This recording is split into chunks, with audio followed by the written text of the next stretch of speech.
The night I married him. The city felt like it was holding its breath. Even the streetlights flickered, uncertain witnesses to a decision already made. We used a courthouse entrance no one cared about anymore. Its steps, worn thin by forgotten feet. I believed secrecy could keep love clean. Untouched by consequence, his hand tightened around mine as we signed. Pressure sharp enough to hurt. I mistook it for nerves, because love teaches you to excuse pain early. I expected relief once it was done, a release like air leaving a sealed room. Instead, something settled inside me, heavy and alert. Our kiss was brief and oddly formal, lips meeting like strangers fulfilling a promise. His eyes kept sliding past me, counting shadows. In the car, he asked me not to tell anyone yet, especially not my friends. The request felt normal until I noticed how rigid his shoulders were. The apartment smelled unfamiliar that night, metallic and dry. I told myself stress changes how places feel. He showered with the door locked, water running endlessly. I stood outside, listening for something I couldn't name. When he came out, he wore a shirt I had never seen before, crisp and untouched. It felt borrowed, like everything else. Sleep came in fragments, filled with images that refused to settle. My name appeared again and again, crossed out, rewritten. In the morning, the marriage papers were gone from the table. He said I must have moved them, and I believed him too quickly. The days that followed were careful, measured, almost scripted. Affection felt rehearsed, timed to avoid mistakes. I noticed how often he checked the locks, how he hesitated before answering the door. His fear leaked into me. Once, I found a second phone hidden in his jacket. He smiled too wide and cold at work, and I let the lie stand. I dialed his emergency contact while he slept. A woman answered, then hung up when I said his name. After that, I began hiding my thoughts, tucking doubts into corners of my mind. Silence started to feel like safety. The apartment creaked at night like it was adjusting itself. I felt watched, even when alone. An envelope slid under our door without warning. My name was written carefully, like someone practicing it. Inside was a copy of our marriage certificate. My signature circled in red. My stomach tightened with recognition I couldn't explain. He called it a mistake, but his hands shook as he spoke. Fear, I realized, has patterns. Memories started shifting when I wasn't looking.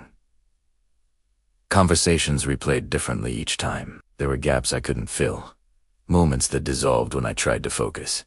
I wondered what I had agreed to forget. In my dreams, I stood at the courthouse alone, signing papers endlessly. No one waited for me on the other side.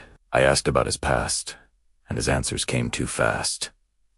They sounded practiced, smoothed of edges. A stranger stopped me on the street and asked if I felt safer now. She smiled when I couldn't answer. Mirrors began to feel accusatory, reflecting a woman slightly out of sync. I avoided my own eyes. At the library, I searched records with shaking hands. His name appeared, vanished, then reappeared. All tight. One file showed a sealed marriage years earlier. The date stirred something buried and sharp. When I confronted him, he didn't deny it. He said love required adjustments, like a contract rewritten quietly. That night, he slept on the couch. I stayed awake, listening to breathing that felt borrowed. Photos of us were rare, and his face blurred in most. It was as if cameras refused to remember him. The ring grew heavier with each day. Sometimes, I woke convinced it had tightened overnight. Another envelope arrived with a single sentence. It said, I had done this before. My voice shook when I demanded the truth. He said the marriage wasn't to protect me, but from me. He spoke my name gently, like a warning. Something inside me began to unlock.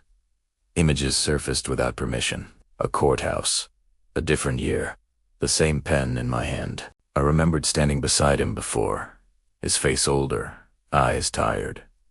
I remembered saying yes without hesitation. The realization didn't strike. It seeped. I was not new to this. I wasn't his first secret wife. I was the recurring one. Each time something failed, the marriage reset. New details, same core lie. He cried when I said it aloud. He claimed love made him do it. The apartment shrank after that. Walls pressing closer. Even the light felt edited. I found a hidden box filled with documents. Each folder held a version of my life. Photos showed me smiling in different years, different rooms. The dates contradicted my memories. The secrecy had never been about the world. It had been about keeping me fragmented. He begged me to stay.